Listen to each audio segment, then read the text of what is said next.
Bonjour tout le monde. Je voudrais maintenant parler à tous ceux qui pensent à la possibilité de commencer à enseigner le français, mais qui ont des doutes, des peurs, des questions peut-être, et donc du coup tout ça vous empêche à commencer et à donner votre premier cours de français à une autre personne. Donc j'aimerais réfléchir avec vous à ce problème et ensuite donner quelques conseils parce que moi je suis professeur de français depuis une quinzaine d'années, mais je me rappelle encore très bien le temps où j'ai commencé à donner des cours et des difficultés que j'avais à l'époque. Et donc, je sais que c'est extrêmement important d'avoir des conseils. C'est important que quelqu'un vous partage votre expérience au début de votre parcours. Et donc, je voudrais le faire maintenant. Alors, j'aimerais aborder deux choses qui concernent l'enseignement du français. Et premièrement, on va réfléchir ensemble à la question qu'on pose assez souvent. Et donc, c'est la question suivante. Et qui a le droit d'enseigner le français? En effet, on en parle beaucoup parce que donc il y a beaucoup d'opinions différentes. Certains pensent que seuls les professeurs formés ont le droit de proposer leurs cours de français langue étrangère, tandis que d'autres estiment que n'importe qui peut le faire.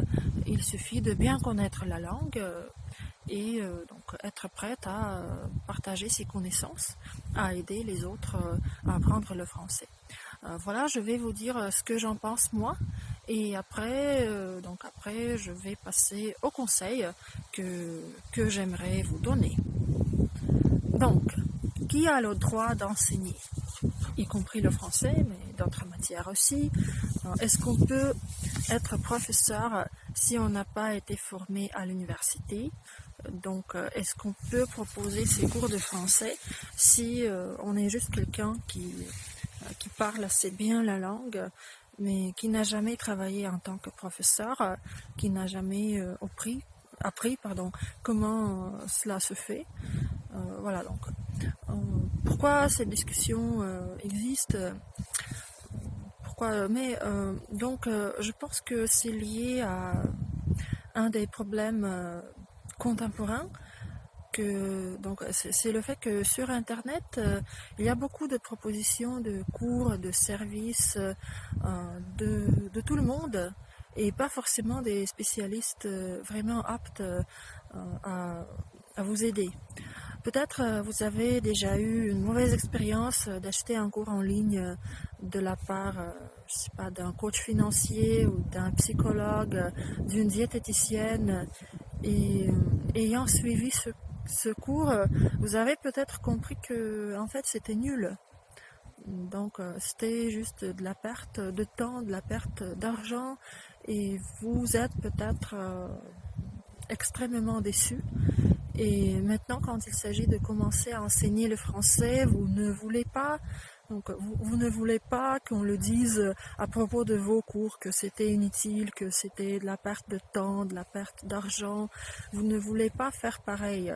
Et donc, du coup, vous ne pouvez pas vous décider à proposer vos cours et à partager vos connaissances. Donc, c'est vrai que ce problème existe. Et surtout maintenant, parce que par le biais d'internet on se communique très facilement, et c'est vrai que c'est déjà une blague que donc il y a des spécialistes entre guillemets, on va dire, qui proposent leurs cours, tandis que eux-mêmes ils ne sont qu'étudiants en fait en première année peut-être à l'université. Donc cela existe, oui, c'est vrai que cela existe. Il y a beaucoup de cours et de services proposés de mauvaise qualité, et que faire dans ce cas-là? Que faire pour que vos élèves ne soient pas déçus de vos cours? Alors, ce que j'en pense, premièrement, je suis quand même certaine que tout le monde a le droit d'enseigner donc une matière, qu'il connaît bien, que ce soit le français langue étrangère ou d'autres matières. Mais bien sûr, il existe, peut-être, comment dire, il existe des choses qu'on doit faire avant de commencer à enseigner. Et voilà, c'est ce dont nous allons parler. Donc, même si vous n'êtes pas un enseignant ou une enseignante formée à l'université, je suis certaine que vous pouvez commencer à enseigner, mais bon, vous devez, donc ce que vous devez faire, c'est réfléchir à votre activité et à ce que vous pouvez proposer. Donc, la première chose importante, c'est d'évaluer très soigneusement et très sincèrement votre niveau de langue et ainsi que ce que vous pouvez proposer à vos futurs élèves. Donc, par exemple, vous vous estimez au niveau, disons, B1+, et donc, il est évident que vous ne pouvez pas aider les gens à préparer des examens tels que DELF B1, B2. Peut-être vous ne pouvez pas travailler avec ceux qui ont un niveau supérieur au vôtre. Par contre, d'après moi, vous pouvez très bien proposer des cours aux écoliers pour les aider à faire le devoir, ou bien à des adultes débutants qui n'ont pas un objectif très sérieux, mais qui veulent juste avoir un peu d'activité intellectuelle, donc apprendre le français pour plaisir, pour se développer intellectuellement. Voilà, donc pourquoi pas, je suis sûre qu'ils pourront apprécier vos cours. Et donc, quand vous aurez évalué vos capacités, vous pourrez ensuite faire la proposition à vos futurs élèves.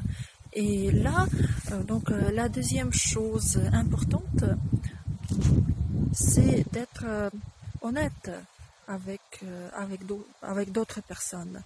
C'est-à-dire de dire franchement que, par exemple, vous n'êtes pas un enseignant, une enseignante formée, que donc vous avez tel ou tel niveau maintenant, et donc il est important de dire très précisément aux gens où vous pouvez où vous pouvez les aider et dans quelle situation vous ne pouvez pas les aider.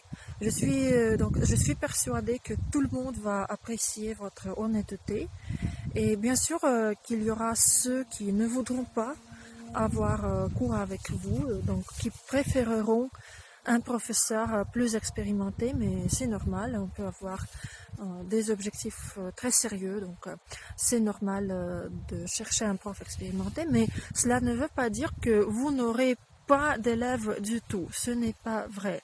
Donc vous aurez absolument vos élèves qui seront prêts à travailler avec vous.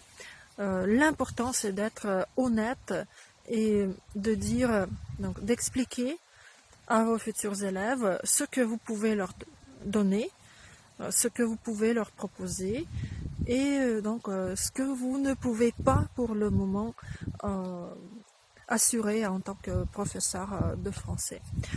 Donc voilà, c'est la deuxième chose importante.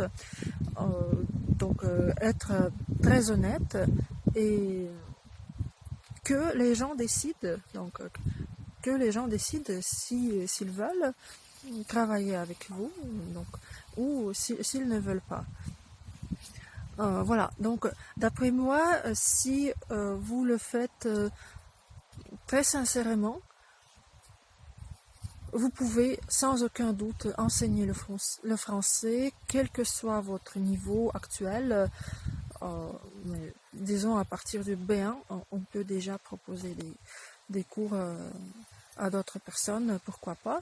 Et vous pourrez donc enseigner le français et en même temps approfondir vos propres connaissances en langue parce qu'il est évident que quand vous enseignez, vous commencez à maîtriser la langue beaucoup mieux, vu que vous devez toujours préparer des cours, préparer des explications, des règles de grammaire par exemple. Vous travaillez toujours avec la langue et du coup vous voyez votre niveau augmenter. Voilà, donc j'espère que j'ai répondu à cette fameuse question, est-ce qu'on a le droit d'enseigner le français si on n'est pas professeur? J'espère que j'ai répondu précisément et j'espère que cela va vous aider.